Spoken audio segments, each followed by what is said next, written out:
everybody. Welcome to ABA Inside Track, the podcast that's like reading in your car, but safer. I'm your host, Robert Perry Cruz, and with me, as always, are my fabulous co-hosts. Hey, it's me, Jackie. And it's me, Diana. Hello. Oh boy, everybody. Guess what? What? It's September. Supervision September. Well, you're going to get two guesses. It was going to be what special thing happens on our podcast. Supervision September. But, now you said it. You spoiled it. Supervision. I don't even want to do it anymore because you spoiled the surprise so bad, Jackie. September. Well. S squared. That's the cool, hip branding our marketing people told us to go to. So, everyone, this is a podcast about behavior analysis. I'm going to call it SUPSEP. Nope. SUPSEP. I just got a memo from marketing. You're fired. So, this is a podcast about behavior analysis and behavior analytic research, where every week we pick a topic and discuss relevant research articles. And since it's September, spoiler from Jackie, that means all of the articles are related to supervision. And September. I'm just kidding. They're all about September. We sing the Earth, Wind, and Fire song September while talking about supervision. And then we change the Counting Crows song. It's a long September. Get it? There's reason to believe. Yeah. Maybe your supervision will be better this year than the last. Maybe. Yeah, I hope so. Will be. Oh, it man. will be. Does anyone have Adam Juritz's email? We should see if he could write up a new theme song for the month. I do. Okay, great. Send him an email. I'll email him. Be like, yo, Adam, haven't talked to you in a while since I saw you in 1988. I'm just kidding. 1998. He had that real great song on the Shrek soundtrack. Let's not forget. Accidentally in love. Yeah, I like Accidentally in Love. Okay, let's do it. All right. But anyway, every episode this month is about supervision, which means if you listen to every episode this month, you will have 4 supervision CEs, which again, while you should keep working on your supervision more than, for 4 total hours in a year, it will cover your certification requirements at least, or your recertification requirements. So, hey, super fun. We love supervision here. And this first episode, I think this is the first one coming out, if I looked at the calendar correctly, is all on the topic of remote supervision. And a fun fact about remote supervision research, there is not a lot about how to do great remote supervision. And one of our articles even points out we probably should start looking at effectiveness of remote supervision versus what we mostly have, which are, hey, does anybody like remote supervision? So we're going to try to go beyond just, does anyone like it? Because that would be a short episode, would not hit our 50-minute minimum. And then we're going to talk about some other resources that folks can check out. Some of them we're going to get to discuss a little. Most of them we're not going to have time to discuss just because of how kind of our researching schedule worked out for now. So let's get into it. What are we talking about on today's episode? I don't know. I'm always surprised when this happens. Your face literally does this like, whoa, this is my turn. Okay. Oh, I know where I can get this information for you from. All right. We have 4 articles that will be part of this episode, and they include Acceptability and Feasibility of Virtual Behavior Analysis Supervision by Simmons, Ford, Salvatore, and Moretti, published in Behavior Analysis in Practice 2021. A survey of barriers experienced while providing supervision via telehealth, implications for future research and practice by Sapila Thomas and Broadhead. That was published in Behavior Analysis in Practice 2024. Maintaining effective supervision systems for trainees pursuing a behavior analyst certification board certification during the COVID-19 pandemic by Nancy Cholich, Hogan, Taylor, Bristol, and Burris. And that was in BAP 2021.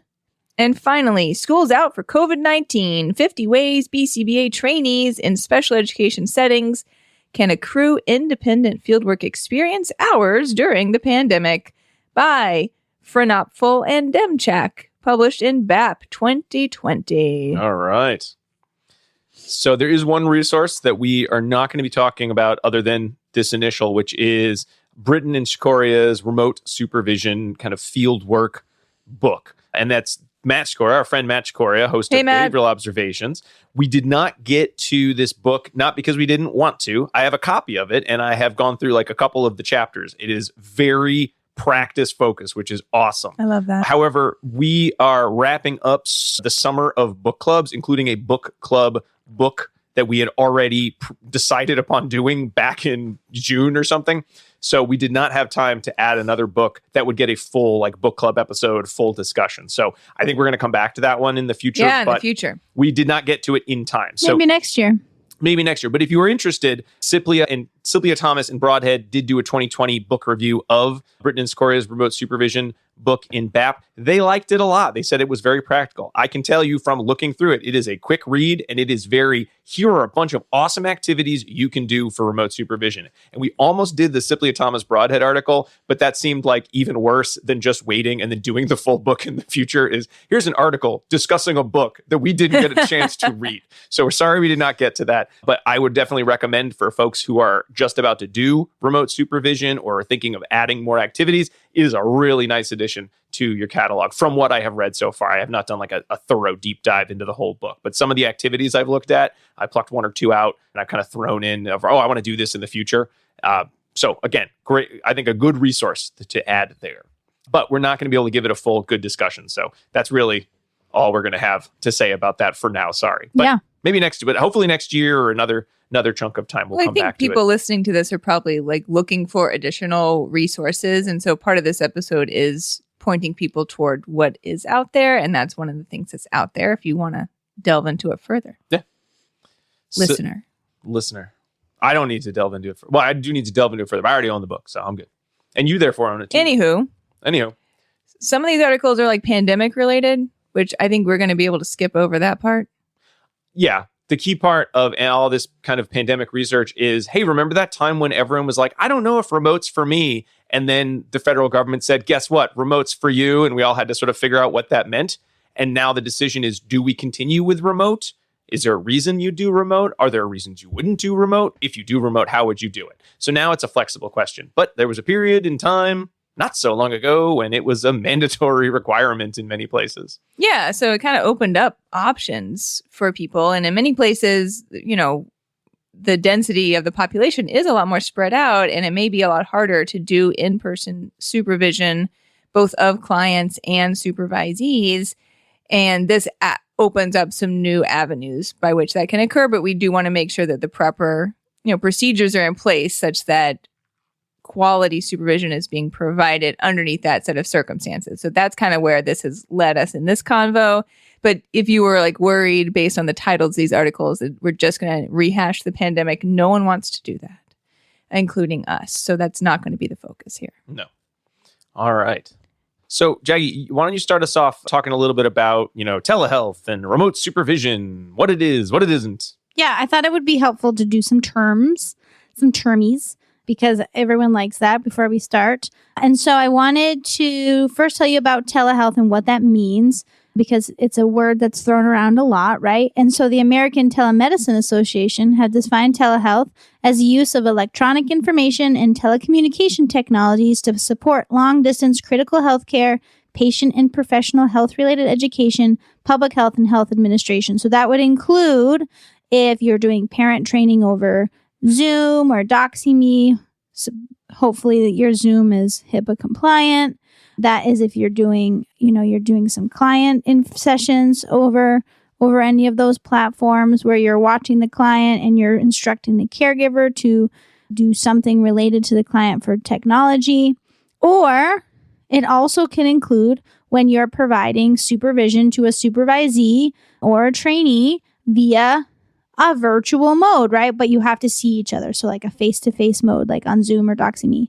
So within the field of behavior analysis, the BACB coins supervision as improving and maintaining the behavior analytic, professional, and ethical repertoires of the supervisee and facilitating the delivery of high-quality behavior analytic services to the supervisee's clients. So that is what we're looking for. Those two outcomes: high-quality supervision and professional development for that supervisee, and positive behavioral outcomes for our client.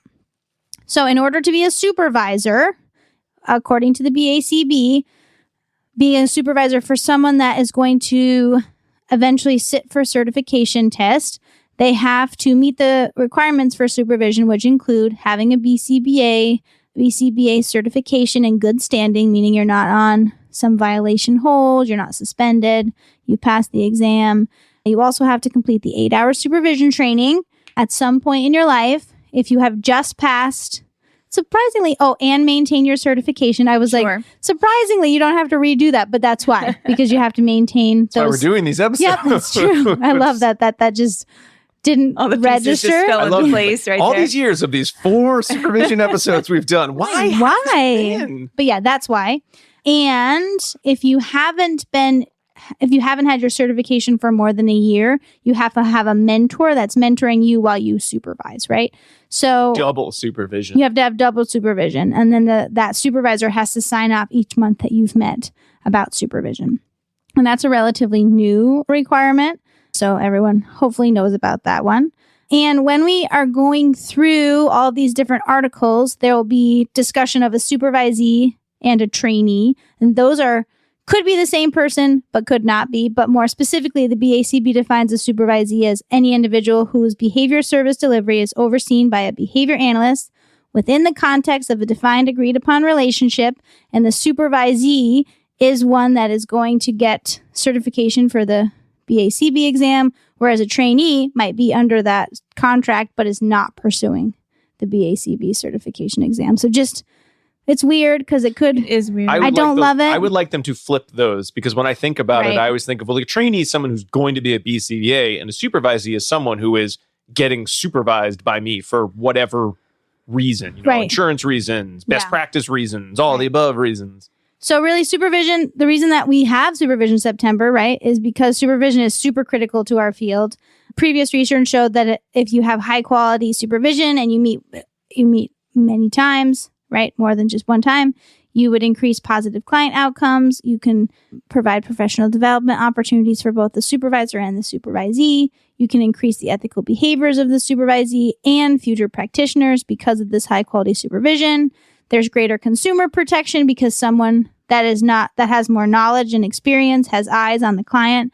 And in recent years, supervision has been shown to help reduce staff burnout and low job satisfaction. Yeah, it's one of the predictors. Yeah. Mitigator. Yeah. I think it's like the consistent mitigator. I don't know. I think there were 2, if I remember, but this one keeps coming up. Good supervision. So whether you have trainees or supervisees, or whether you're just supervising as part of your job, it's good to know how to supervise well.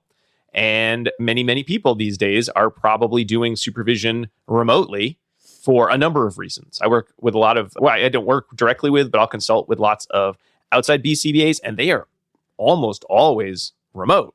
And I know that doesn't mean that they only work with clients remotely, but they do a lot of their work, a lot of their consultation remotely still, even though they don't have to do that, or it's a split. And there's a lot of reasons. And if that's in, pretty population dense Massachusetts, right? Like you said, Diana, there are plenty of places around the country where the idea of, I'm going to drive 5 hours to go to this area, and then I got to go drive over to another place, which is going to be a couple hours away. That really isn't a good use of time. Unless you want to listen to ABA Inside Track. I mean, you should just be listening to that for all sorts of activities. But you could be folding laundry while listening to our show. You could be taking a jog or taking a walk. Right? There's lots of other ways you could spend your time than driving just a long span of time just to go visit, a client for a few hours. Yes. Not to knock the client. It's just there's better ways to provide the services that don't require, all the pollution and a lot of reasons. So remote supervision. And like we said, a lot of the research we'll be talking about, sadly, is very, sort of social validity minded, which again, that's great. Not sad. That's not sad. That's actually great. No, that's not sad. So it's one of the few times where we actually have a ton of social validity research on remote supervision and not a lot of practice research or, good quantitative research as to how effective was this in comparison to, or how well did this work in terms of client outcomes. So certainly we know that doing anything remotely, you need to be trained to do it remotely. You can't just say, well, I can do it in real life, therefore I can do it online. We know unless it's the pandemic. Unless it's that was a little bit of a little column A, a little column B right there. But going forward, if you have not been trained to do all of the things that you know how to do in person online, or had someone watch you, or you've done specific BST around it with someone who has practiced this a lot, then you should be getting that training. So if you're saying, I've never done anything remotely and I want to supervise remotely, we would say find someone to mentor you in remote practice first, then add the supervision piece. That's not going to come into play necessarily in any of these articles, but I think we would all recommend that you do that. Otherwise, it's going to be a very different beast than just sort of assuming you can do it. I think many people these days also have had experience being on the receiving end of remote supervision. And so that they can bring that experience as well into play here and thinking about what they want their experience as now being the supervisor in that relationship might look like. Yeah, but then I feel like we start getting into this weird pyramid of just because you were taught how to do it doesn't mean you can teach someone else how to do it. No. And just because you did it remotely doesn't mean you know how to do it at all or know how to train people in person as well as remotely. So you've got these like branches of, did you do it? Did you get trained to do it? Did you train someone else to do it? Did you get trained to train someone else to do it with this modality or that one? It's like a very long flow chart. Many things I think are intuitively make the jump from in-person to remote, but you always want to just have that check in place to make sure you feel comfortable with what you're doing. I bet discussing ethics code, I bet it's exactly the same on Zoom as it is around a table. But practicing BST, not going to be exactly the same. Yeah, good point. All right, so we'll start off with the Simmons article talking about acceptability and feasibility of virtual behavior analysis supervision. So we kind of talked about the goals of supervision, ongoing supervision, initial supervision, and this is something that, doing supervision the way that we do it now is, again, relatively recent push of our field is getting longer and longer. And it's one of those things that I know when I did my 8-hour class, I said to myself, this is great. Why haven't we been doing this forever? And so I'm very excited that we have these opportunities. But as we're seeing more and more virtual supervision post COVID-19 pandemic, we have to talk about what are the advantages, what are the disadvantages. So again, a lot of folks will talk about advantages to remote supervision are, well, sometimes the schedules are, positive because I can schedule it at times when I'd otherwise be, mid-driving somewhere. So it does give a lot more flexibility with scheduling, which everyone loves a little flexibility of scheduling. Well, I don't want to say everyone, but I'll assume the majority of people do based on all the business insider articles I've read about everyone loving flexibility and not loving some of the business push to make everyone work the exact same hours they used to work again. It may allow for more time to practice or to prepare for supervision because you now have that flexibility, or the hour it was going to take you to drive, you now have an hour to do supervision prep instead. Decreases travel costs, greater access to supervisors because now you can get a supervisor from around the world, and it potentially decreases client reactivity. I've never heard of that being a huge complaint, but I have worked with clients who sort of don't really want an extra person sort of hanging out with them, giving feedback in the moment, potentially. It makes them uncomfortable. And since client safety and client comfort comes first, that can make supervision more difficult to do. But again, with any advantages, we've got disadvantages. So, hey, what if we need to communicate and we have bad technology? That's going to be a huge disadvantage. What if I'm trying to give you feedback, but you can't listen to me through your Bluetooth headset and look at my face and look at what you're doing? It just might be too much multitasking. Hey, what if I can't make an environment where you can actually see what it is I am doing so that you can give me accurate feedback?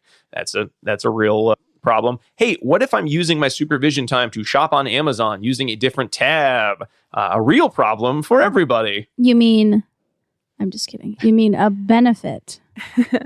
I mean, it depends on how good your supervision is, I suppose.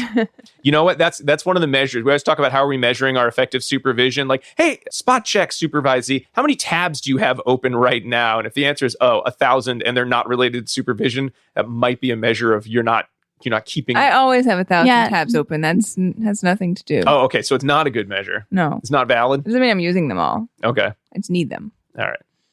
You know what? I'm going to add that to my remote supervision contract of you must close all tabs unrelated to supervision. Then I'm not taking it. You cannot be my supervisor. I need those tabs. You do need those tabs. We also, you asked me to find something on your Chrome window the other day and we were about to present and it was like, I don't think I can find it. I don't have enough time in the day. It's on Google Drive. There's 70 of them. I don't know which one. All it is the little triangle symbol.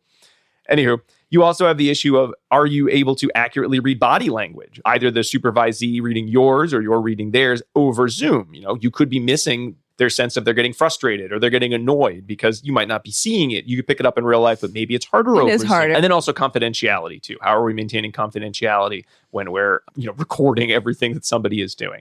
So this study was sort of just a survey of 94 participants who have been getting virtual supervision from those fabulous months of March 2020 to August 2020, or as they remind us, during COVID-19. They were describing virtual supervision as just any communication or observation where both parties were not physically present in the same location. So that means supervision would include client contacts, individual meetings, group meetings, or any asynchronous communication from between the supervisor and the supervisees.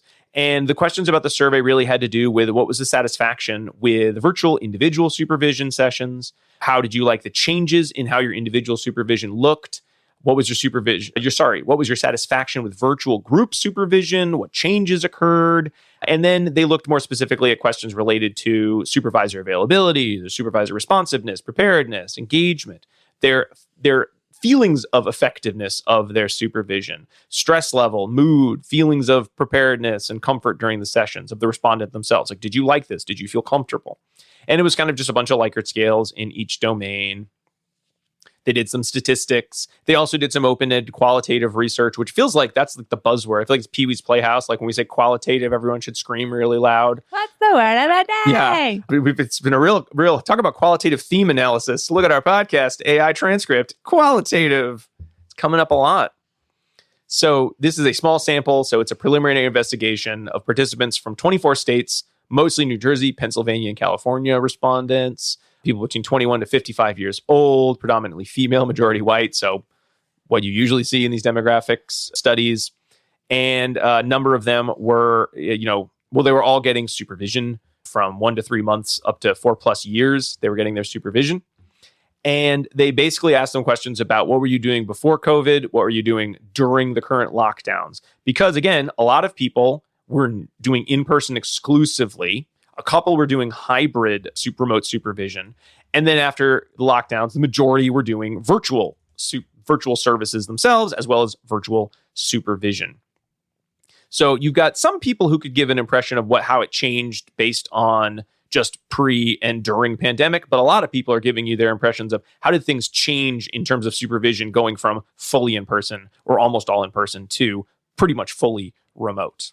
So those over 57% were only in person and 20% were doing hybrid. So only 20% did virtual solely. And then afterwards, it was a change. So in terms of what did they do? Well, their virtual supervision could include answering questions, discussion, direct observations, reviewing protocols and procedures, TV VCR repair, in-the-moment feedback. Most people said that supervision was pretty much the same in terms of what they did virtually versus not virtually, though about 27% said there were some changes in the types of activities and 6% said there were lots of changes in the types of activities.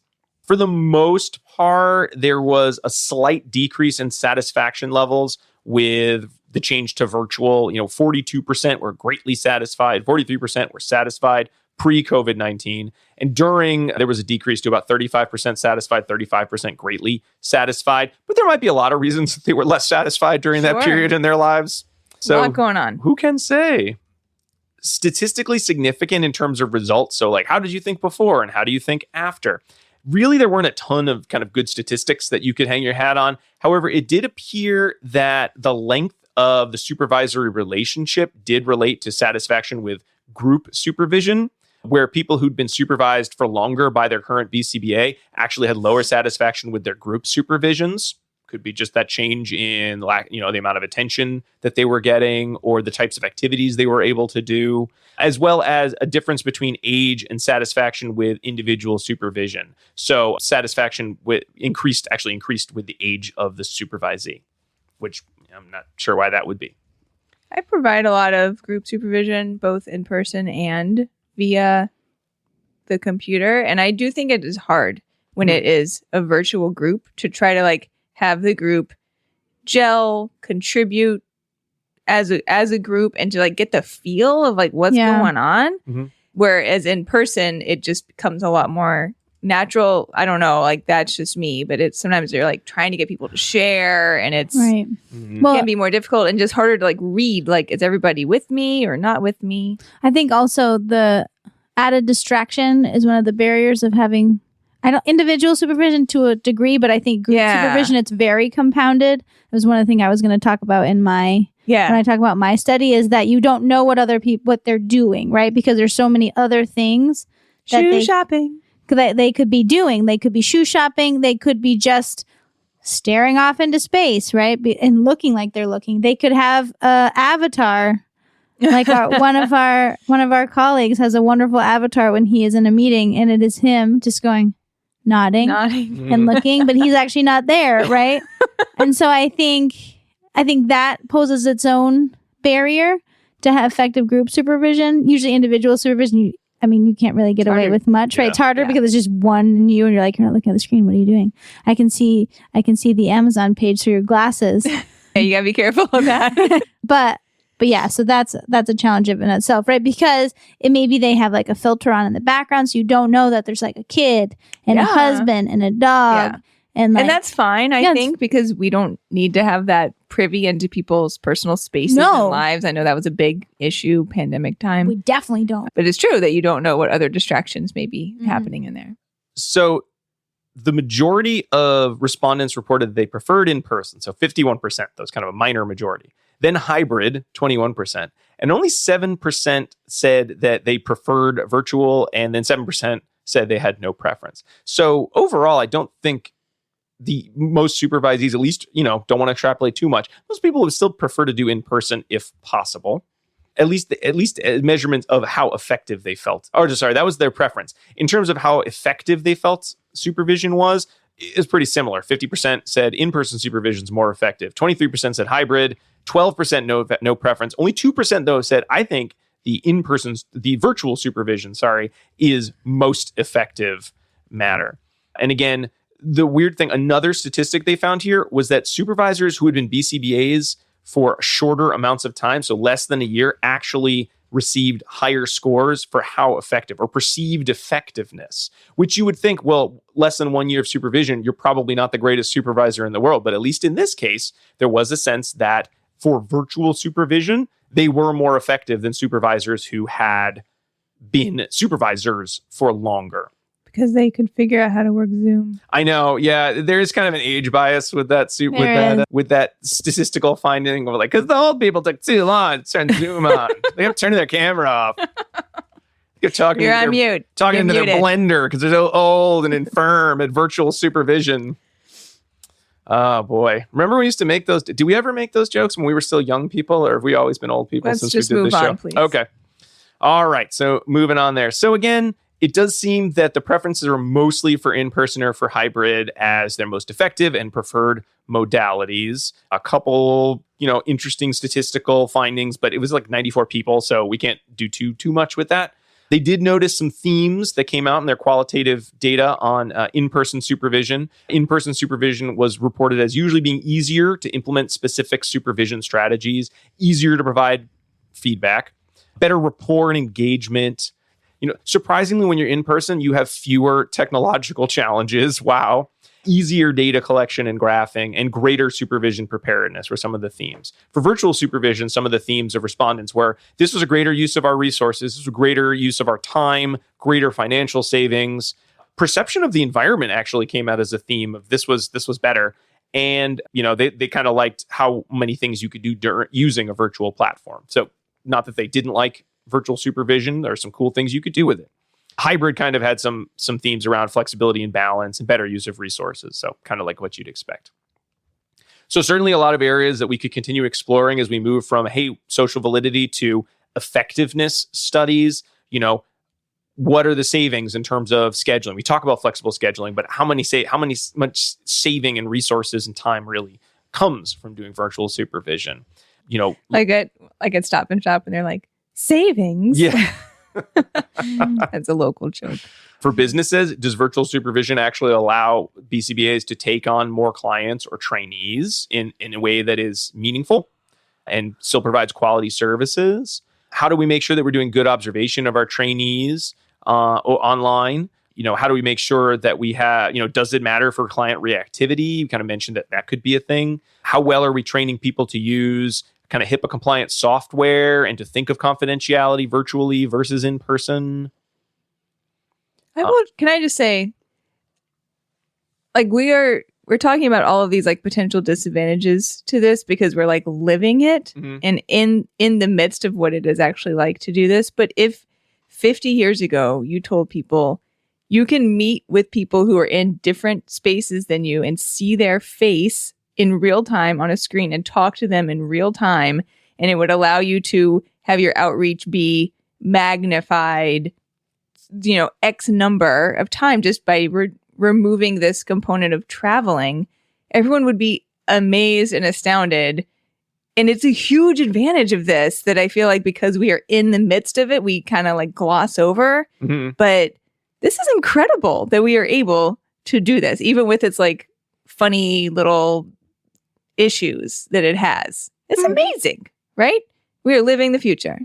I think one of the strengths of humans, though, is our ability to take things that seem like magic and then boil them down into, well, yeah, but logistically, how does this suck? So just saying, Yeah. right? Yeah. All right. So again, some future areas to look at. We also haven't looked at, hey, how well prepared are people with virtual versus versus in person? Is there a difference there? That hasn't even been done. So seems cool, but let's take a break and come back with another survey, which potentially might be the last survey about this topic.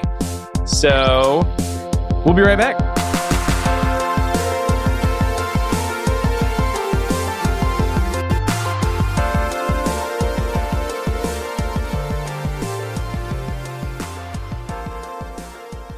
Do you want to be a BCBA? Sure, we all do. Now you can come to Regis College in Weston, Mass. to get your graduate degree. Choose from any one of these courses. Masters of Science in Applied Behavior Analysis. Masters of Science in Special Education. Dual degree in Special Ed and ABA. Or be eligible for your postmaster's certificate. You can complete your degree and be ready to sit for the exam in 2 years. And our 2017 grads had a 100% pass rate on the BACB exam. Come enjoy practicum placement support, ethics mini handbooks, PhD level professors, small class sizes, and a service trip to Iceland. If interested, don't delay. Supplies are limited. Learn more at regiscollege.edu. Again, that's www.regiscollege.edu, regiscollege.edu. One more time, www.regiscollege.edu. See you there!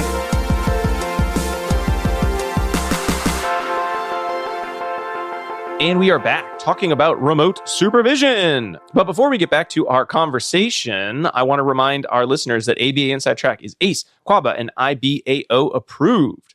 By listening, you're able to earn 1 learning credit. All you need to do is finish listening. Or no, not 1 learning credit. I lied. It's 1 supervision credit. Jeez Louise. Well, what month is it? My God.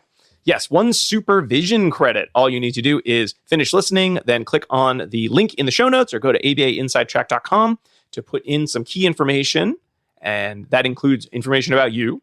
And then 2 secret code words. The first one is range, R-A-N-G-E. We could be talking about a graphical range, or a dataset range, or a gun range, or a home on the range, Or a stovetop range. Oh yeah, so many. You know what? You pick whichever one it is. You just you type it in, type in range, and then you think about what it is, and we'll get your thoughts We will. sent over the internet. Remote thoughts. Over the weekend, I went to my first rod and gun club. Oh my goodness. What? It's a place where you can go fishing and shooting. Oh, okay. Club. It Cool. was fascinating. That sounds very fascinating. Range. There was ranges there, which is why I brought it up. Got it. No, I get you. All right. So we've got another survey here, Jackie. Why don't you take the lead on this one? Yeah, so I'm going to be talking to you about Sophia Thomas and Broadhead 2024, and they conducted a survey to look at barriers because they suggested that there actually has been some research in 2020, 2021, that ABA therapy has been provided via telehealth, primarily in the home, with the caregiver serving as therapist and the researcher training that, and that has been effective. And it seems like it's cost effective and it's time effective. So it seems like, why don't we go that way? But there's other things that could be going on, right? And so just like in-person supervision, when Sellers in 2019 produced the manuscript, I don't know what to say there. Produced the study that looked at the supervision barriers for in-person. We should now be looking at what sort of barriers may hinder supervision quality and supervision of the quality of services that we're providing to our clients via telehealth, right?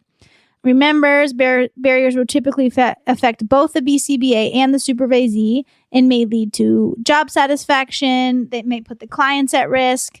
The supervisor may quit, right? Because if you don't have the amount of resources and you can't do your job effectively. And so the questions that these researchers asked were, what are the barriers for BCBAs to providing supervision via telehealth in the U.S.? So this is specifically in the U.S. What strategies do BCBAs or supervisees use to mitigate these barriers? And then they compared during and before COVID to talk about how is it better now that we didn't have to move so quickly from one modality to the other? And they also made this article an open science repository so that people can replicate and further the research on this. Nice. Yeah. So the participants is one of the saddest participants sections I have ever read. Aw. So they sent an email out to all of the people on the BACB listserv in May, I think, 2021. And there was 42,000 people around that were qualified. The initial email was sent to 18,000 people because some of them have opted out for emails. And then 1 week follow-up was to 19,000 people overall. So in order to be considered for this study, someone would need to open up the email and sign the informed consent. And the participant had to be a BCBA in good standing or someone that was being supervised by a BCBA via telehealth for the past 6 months. The BCBA had to have supervised someone that worked with ASD within the past 6 months and provided telehealth supervision. So the materials were, we'll talk about the results in a few seconds, but the materials were just a Qualtrics survey. I was kind of sad that they only did multiple choice. So they only had 34 multiple choice questions. I think they may have gone a little bit more breadth if they had some open-ended questions, right? Yeah. I mean, it's tough because the more multiple open-ended choice you have, the harder it is, I think, to then say, oh, well, thanks for answering all these multiple choice questions. Could you also write an essay on the topic? No, it's true. I never answer those short answers, but you get more information. Yeah, my first question is this mandatory that I fill something in? Because if it is, I don't want to do it. Right. So they had 34 multiple choice questions across 4 domains: inclusion criteria, supervision load and meeting logistics, experience when providing supervision via telehealth, and demographic information. So once they made the survey, they had an expert review it and modify the questionnaire prior to sending it out. The survey was distributed. Distributed. Why can't I say that word? And then they did a follow-up email with 1 week and then one in 2 weeks. So the results were that 2,000 people opened the email. 121 people opened the survey. And then again, a week later, there was more people that opened the survey. So only 272 people total out of 42,000 potential people opened up the email. Wow. But 150 people were included. So that response rate was 0.8%. That's really low. But then they had to discard some people due to inclusion criteria. So they only had 69 participants. Wow. Out of... That's less than the last 42,000. The last one. That's a lot. They weren't sending it to so many people. Yeah. So the mean age, so this part was surprising for me. The mean age was 36.8 years old, which seems old, right? Because our field is young. Mm-hmm. So that seemed old. I was surprised. I'm not surprised that most of them were female and white. But people who probably clicked the, yes, I provide virtual supervision. Yes, I've been a supervisor. Yeah. Like, you're right. You do cut down the number. Right. And they had master's degrees. Yeah. Most of the states were represented, but most were from California and Michigan. I'm feeling sad that Massachusetts wasn't represented in this survey, but that's fine. Most of the participants said that they had worked for 6 or more years. The second up was 2 years worked. They had worked at their organization 6 or more years. The second runner-up was less than a year. The third runner-up was 1 year. They said that most of their agencies served multiple settings or in-home settings, which was what the previous research suggested.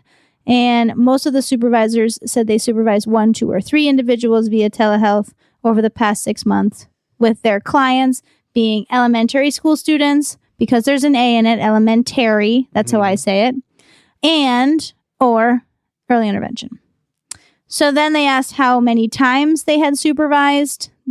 They provided supervision, One time was the highest, but one person answered 4 times per week. That's a lot. That's a lot of I'm wondering if supervision. they're like, it's a heavy, it's a heavy caseload classroom kind of thing where the Maybe. individual's working with lots of different Right. clients, so that they're going to be Like there you, anyway. You check in so, with yeah. everyone every morning. Yeah, but Yeah. I was Type of like, thing. boom. I mean, I've had folks where I'm like supervising them doing, and back when we do more experimental FAs, or I'm like, we're going to be doing a lot of sessions, and so you'd meet with that person, 4 times, 5 times a week for like 2 or 3 weeks. Right. But yeah, so I was like, ooh, go participant. And some did not want to answer. So less than one time. right. They were feeling sad about their answer. Yeah. So most said that their meetings were 75 to 90 minutes long. So who are these effective supervisors out there answering this email, right? Then the second one was the 30 to 60 minutes, which seems more realistic. Yeah. And then one person was 90 plus minutes. Like, what are they? Are they reading an article together? I'm not sure what they're doing for that long. Their poor supervisee must be. And then, so many tabs open. Right. A few people said 15 to 30 minutes, right? So that's what we got. A slightly of the majority said that they had received training on telehealth for supervision prior to doing supervision. So that's good. And so some of the barriers that they found were things that I have encountered in my regular day life, Right. that we all could be like, yep. The biggest barrier with telehealth supervision was internet connectivity. Which honestly, I think internet connectivity has gotten worse in the past few years. I agree. Which is weird because you'd think, when would it be the worst? Why? Right at the beginning of COVID, when everyone's suddenly switching to online. But I feel like everyone was just, I don't know, maybe technology companies were more aware of the need to keep that service up and running. Because I feel like there's so many spots where I can barely get a signal. I'm cutting in and out, and we're in very populated areas. Yeah. Yeah. So it was one. Another barrier that was experienced by BCBA was the ability to model or demonstrate strategies over telehealth, which makes sense, right? That requires a very specific skill set to be able to model that at your house with someone else if there's not a other person there. And then the other one was obstruction of view or supervisee out of the lens of the camera, right? So that might just be a training issue. And then the coming in fourth was distractions during supervision meeting, which again, I've also experienced. Yeah. Big time, right? So these aren't surprising to me. And so here they then talked about strategies, the strategies that people have done to mitigate these. And it was, again, not surprising. Setting clear expectations for the supervisee, like you need to pay attention. You need to be on Zoom with your camera on looking at me. You can't be doing doing other stuff. Clarifying expectations. Supervisor providing training on technology and the software. We can't just assume that everyone knows how to use Zoom. And the supervisee gaining access to the internet services, right? So those are the most frequent ways that we have tried. And then we saw that supervisees should set clear expectations for themselves and develop self-management strategies for the supervisee. So that's what they said.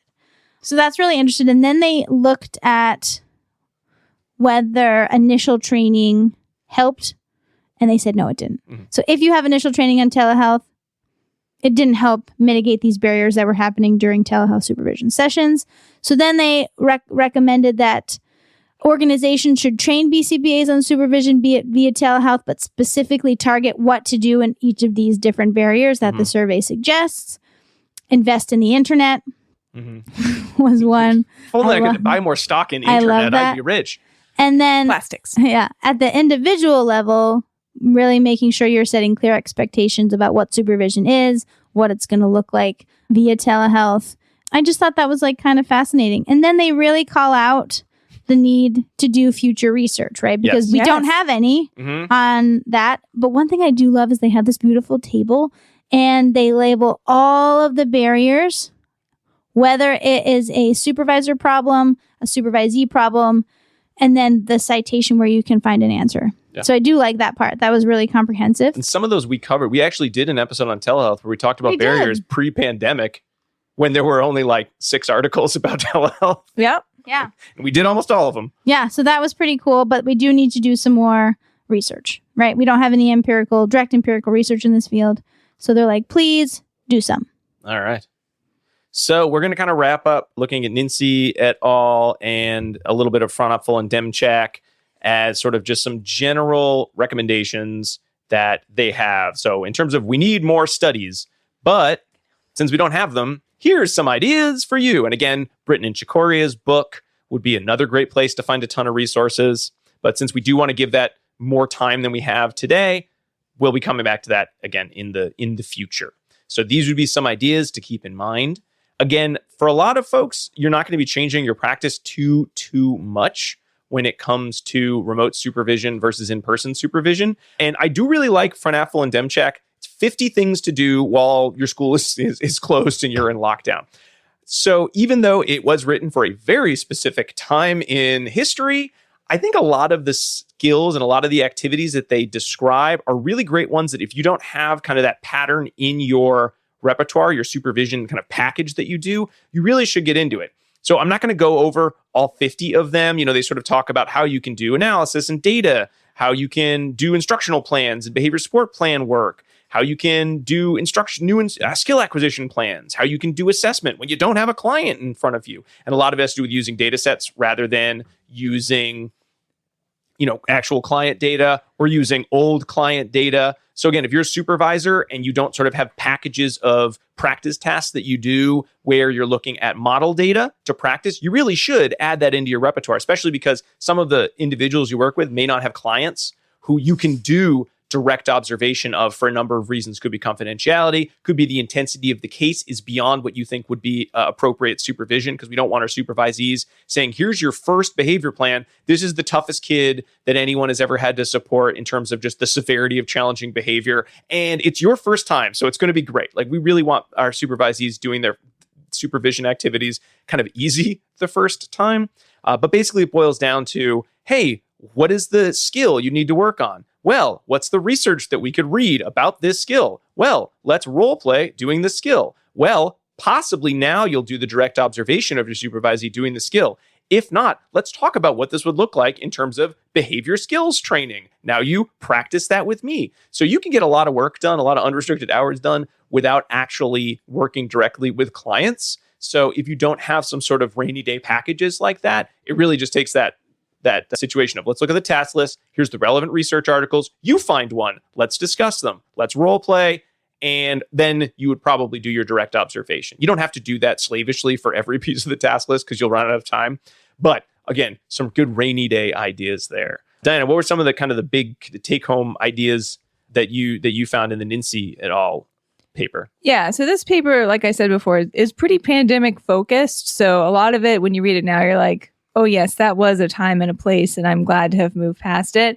But we did learn a lot about remote supervision during that time block and the ways in which we can really promote good quality supervision via a telehealth model. So they talked about adjustments that might need to be made to supervisory practices. They identify that there are already a lot of really good curricula and sequences, modules out there that folks who are conducting supervision can utilize, whether it be in person or remote. It really doesn't matter too much. So in that, their list of special features for that was the Kazemi supervision book that had come out very recently around that time. I think it's a 2019 publication. The entire special issue from BAP on supervision, which I think at this point we may have covered every single article from that across varying episodes. And then different competency-based training practices.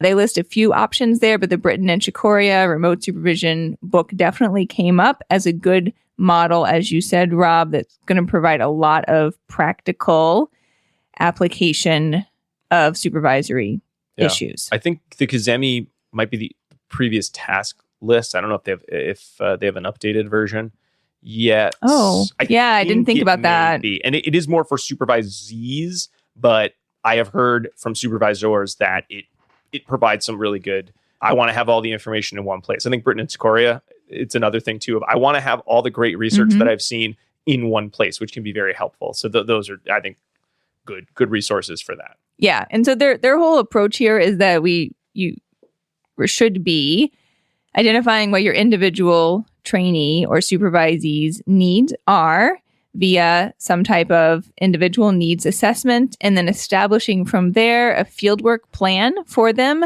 such that they're tackling issues that are specific to their needs as far as developing their clinical and supervisory repertoire. They really like the apprenticeship model that's put forward by Hartley and colleagues as a model that could be applied remotely, in which trainees are paired up with the BCBA as an apprentice, and they are conducting applications and activities that are relevant to what they shall be doing as BCBAs someday, but underneath the supervision of a BCBA currently. That allows the BCBA, therefore, to, kind of help to manage their caseload and their supervisees a little bit better by giving the supervisees more responsibilities, which many people are ready for as they kind of move through that journey. And I know it can be a real point of frustration for supervisees when they don't have those opportunities, because that's really what supervision is meant to be all about. They talk about how you can do observations via telehealth. You can also, with all of the appropriate safeguards and permissions in place, do a recording and have your supervisor watch it later. That is an option out there. And then they talk about the advantages of having one of these types of systems, whether it's homemade or based on one of the available supervision curricula out there, in which you walk your trainee through an entire, what they call a fieldwork plan. So having successfully built upon modules that move through systematically through many of the tasks that we would expect to be conducted during supervision, with the goal of having kind of like thematic chapters of supervision there, where there might be group times in which you discuss the topic as a whole, but then individually each trainee is going to have a set of activities to do that map onto their current level, that they can, at the end of this whole experience, like put together as a portfolio to demonstrate what they have learned and some, permanent product evidence of the progress that they have made towards their individualized task list goals, which I absolutely love. That idea that could really help give a lot of structure to the supervision process. And they also make the point that it's not at all uncommon that there may be transition and turnover of supervisors during a supervisee's experience, and this would allow sort of a continuance through that to ensure that they're continuing to hit on all of the different areas of the task list that are needed. So this is not like really specific to me to remote supervision, but it is really good practice to think about as a supervisor. And these techniques could certainly be applied to remote supervision as well as in-person supervision. It's all about being just a dedicated supervisor who's providing individualized services, something that we all should be familiar with, because that is exactly what we do as behavior analysts in other contexts as well. All right. Well, let's move into the dissemination station. We're here. Yay. So for me, I've done some remote supervision over the years, and I love when I have other kind of colleagues, other research sort of giving some suggestions, some ideas of how to do activities. A lot of it, I think, boils down to what good supervision practices are you doing in person, and then what are the barriers you might run into with remote supervision? Is it confidentiality? Is it distractedness? Again, if you're doing quality supervision, you should minimize some distractedness because it's going to be more active and engaged. One pro tip I'm going to throw out there as someone who has needed to try to either film things or do observation is invest in a like $50 webcam, which is not connected to your computer, or potentially if someone has an iPad, you can do the same thing, as well as a really small, they have these like tabletop tripods that you can use, kind of almost like little selfie sticks a little bit. And that really minimizes some of the problems you're going to run into in terms of, I can't get my camera that's lodged in my laptop to point at my hands to show match to sample, or to kind of go over to the corner where a client might have gone. So investing in some of those technologies will make it a lot easier to minimize how hard it is to frame what you're trying to model, or your staff member being able to videotape the meaningful, components of their role play, for instance. So again, there is a cost involved with that. I think those, it's like $20 for the tripod and maybe about $50 to $80 for a decent webcam. And you might say, I don't really need that for anything else. Yes, but that will minimize one of those barriers. And besides that, again, a lot of it is just how do I have meaningful activities that I can do actively, and how do I troubleshoot that? And I could say which ones are best or not, but we don't have any research to support that. So it's going to come down to what are your individual measuring systems for your supervisee? How are you checking with your supervisee's level of comfort with the activities? Do they like the activities? Do they feel that they are effective in supervision? Which is going to be the same whether you're in person or remote, but you may ask some other questions is this harder to do? Would it be easier if we were in person? Because they may prefer to be in person. And if the option exists, you probably want to do whatever is best for your supervisee, but that's not necessarily the best for you. So again, that's a kind of a grain of salt on that one. Any other things that didn't come up or that you really liked in these articles, folks, that you want to make sure we shout out?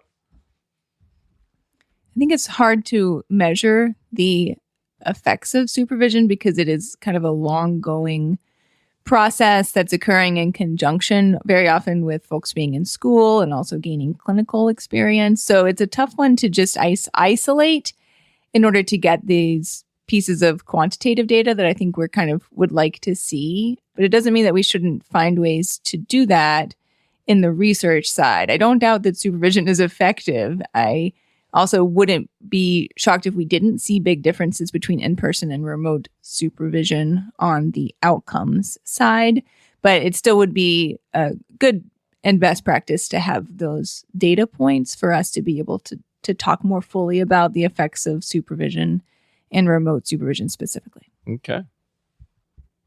I don't really have anything except that you should prepare, right? Just like all supervision, prepare. Make sure you have internet. And if you don't, go to a place where you do. Yeah. Don, you just want to do pairings later? I can do it.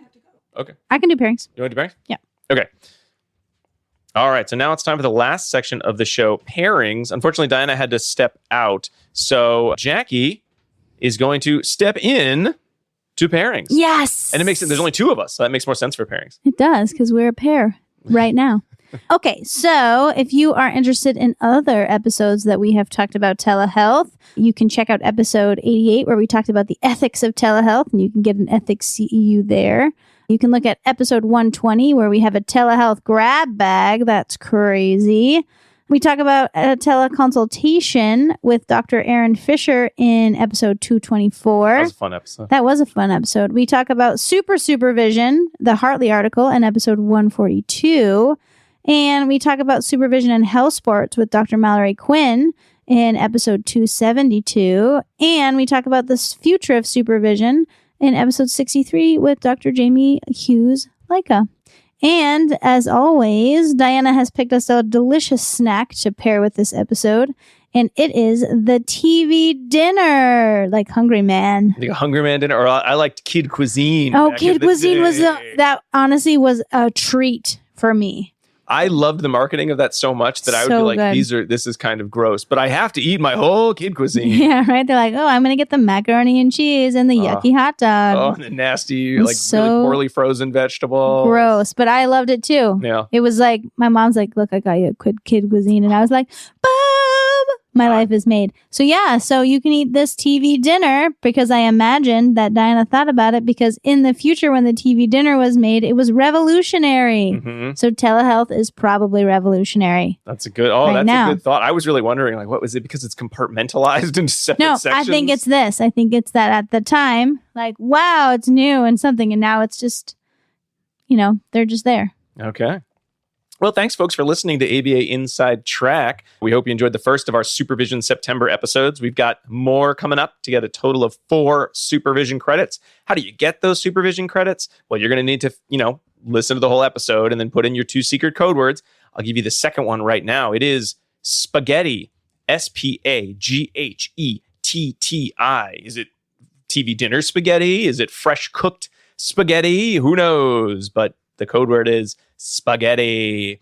All right. Well, we hope you enjoyed listening. Please rate and review us on Apple Podcasts, Spotify, wherever you get your podcasts. You can subscribe to us at all those places as well. You can check out our website, abainsidetrack.com, or send us an email at abainsidetrack@gmail.com. If you want even more ABA Inside Track content, including all of the episodes of our summer book club and discounts on our CEs and free CEs for our listener choice and our book club episodes, you can subscribe on our Patreon page. That's patreon.com/ABA Inside Track. We'd really appreciate you checking us out there to get all those extra bonuses.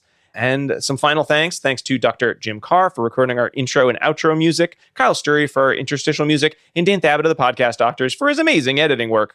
We'll be back next week with another fun-filled supervision episode. But until then, keep responding. Bye.